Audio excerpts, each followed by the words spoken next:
In the 3rd year of Hosea son of Elah, king of Israel, Hezekiah the son of Ahaz, king of Judah, began to reign. He was 25 years old when he began to reign, and he reigned 29 years in Jerusalem. His mother's name was Abi the daughter of Zechariah, and he did what was right in the eyes of the Lord, according to all that David his father had done. He removed the high places and broke the pillars and cut down the Asherah. And he broke in pieces the bronze serpent that Moses had made. For until those days the people of Israel had made offerings to it. It was called Nehushtan. He trusted in the Lord, the God of Israel, so that there was none like him among all the kings of Judah after him, nor among those who were before him. For he held fast to the Lord. He did not depart from following him, but kept the commandments that the Lord commanded Moses. And the Lord was with him. Wherever he went out, he prospered.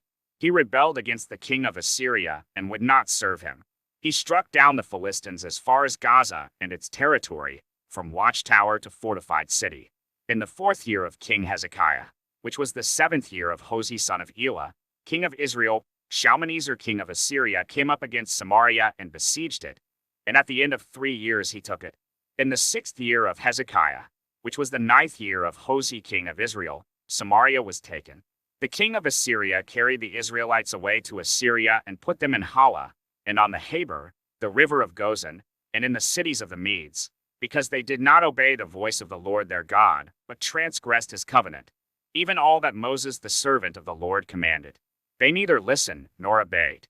In the 14th year of King Hezekiah, Sennacherib king of Assyria came up against all the fortified cities of Judah and took them. And Hezekiah king of Judah sent to the king of Assyria at Lachish, saying, I have done wrong. Withdraw from me. Whatever you impose on me I will bear. And the king of Assyria required of Hezekiah king of Judah 300 talents of silver and 30 talents of gold. And Hezekiah gave him all the silver that was found in the house of the Lord, and in the treasuries of the king's house. At that time Hezekiah stripped the gold from the doors of the temple of the Lord, and from the doorposts that Hezekiah king of Judah had overlaid, and gave it to the king of Assyria. And the king of Assyria sent the Tartan, the Rabzaris, and the Rabshakeh with a great army from Lachish to King Hezekiah at Jerusalem. And they went up and came to Jerusalem. When they arrived, they came and stood by the conduit of the upper pool, which is on the highway to the washer's field. And when they called for the king, there came out to them Eliakim the son of Hilkiah, who was over the household, and Shebna the secretary, and Joah the son of Asaph, the recorder. And the Rabshakeh said to them, Say to Hezekiah, Thus says the great king, the king of Assyria, On what do you rest this trust of yours? Do you think that mere words are strategy and power for war? In whom do you now trust, that you have rebelled against me? Behold, you are trusting now in Egypt, that broken reed of a staff, which will pierce the hand of any man who leans on it. Such is Pharaoh king of Egypt to all who trust in him. But if you say to me, We trust in the Lord our God, is it not he whose high places and altars Hezekiah has removed, saying to Judah and to Jerusalem, You shall worship before this altar in Jerusalem? Come now, make a wager with my master the king of Assyria. I will give you 2,000 horses, if you are able on your part to set riders on them. How then can you repulse a single captain among the least of my master's servants, when you trust in Egypt for chariots and for horsemen? Moreover, is it without the Lord that I have come up against this place to destroy it? The Lord said to me, Go up against this land and destroy it. Then Eliakim the son of Hilkiah, and Shebna, and Joah, said to the Rabshakeh, Please speak to your servants in Aramaic, for we understand it. Do not speak to us in the language of Judah, within the hearing of the people who are on the wall.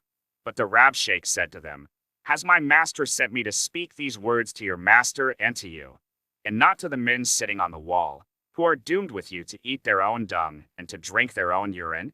Then the Rabshakeh stood and called out in a loud voice in the language of Judah, Hear the word of the great king, the king of Assyria. Thus says the king, Do not let Hezekiah deceive you, for he will not be able to deliver you out of my hand. Do not let Hezekiah make you trust in the Lord by saying, The Lord will surely deliver us, and this city will not be given into the hand of the king of Assyria. Do not listen to Hezekiah, for thus says the king of Assyria, Make your peace with me, and come out to me. Then each one of you will eat of his own vine, and each one of his own fig tree, and each one of you will drink the water of his own cistern, until I come and take you away to a land like your own land, a land of grain and wine, a land of bread and vineyards, a land of olive trees and honey, that you may live and not die. And do not listen to Hezekiah when he misleads you by saying, "The Lord will deliver us." Has any of the gods of the nations ever delivered his land out of the hand of the king of Assyria? Where are the gods of Hamath and Arpad? Where are the gods of Sepharvaim, Kena, and Iva? Have they delivered Samaria out of my hand? Who among all the gods of the lands have delivered their lands out of my hand, that the Lord should deliver Jerusalem out of my hand? But the people were silent and answered him not a word, for the king's command was, "Do not answer him." Then Eliakim the son of Hilkiah, who was over the household, and Shebna the secretary, and Joah the son of Asaph, the recorder, came to Hezekiah with their clothes torn, and told him the words of the Rabshakeh.